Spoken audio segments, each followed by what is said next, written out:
Hello po ulit sa inyo mga guys. Ayan, tapos na kami sa tutur doon sa mga museum nila. Bali, dalawa po yung pinuntahan namin. Namin Yan si po yung ate last. nagpicture na. Bali, ang next po dyan ay sa Carabao Kart Ride.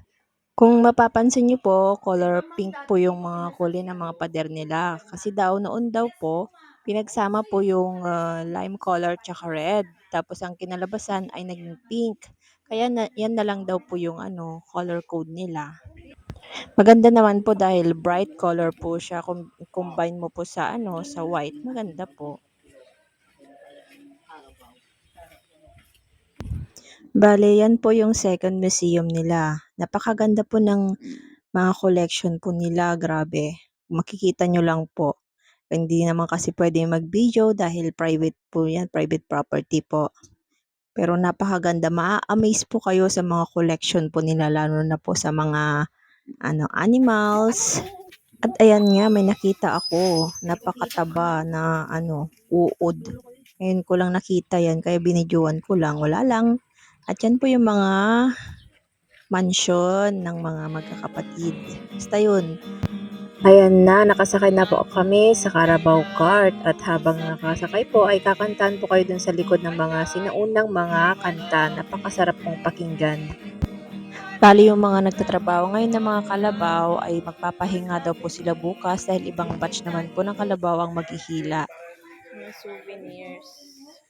At ayan na nga, nakarating na po kami dito. Bilihan po dyan ng mga souvenirs. Ayan, papunta na po kami dun sa waterfalls. Ayan, 2 waterfalls.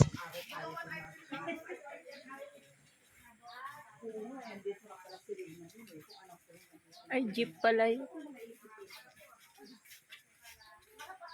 Kakain na kami. Ice cream.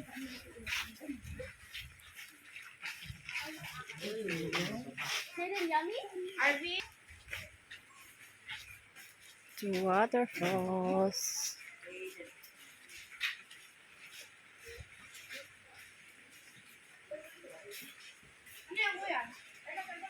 Lamok. Lamok.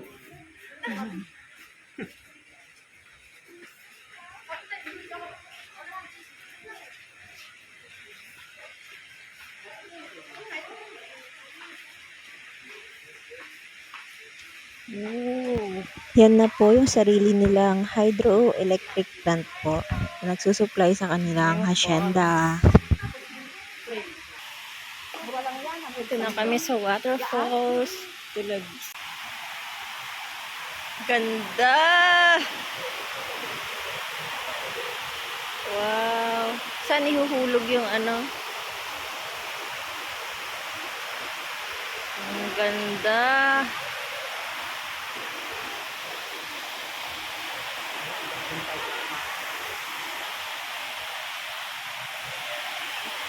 Ay, hindi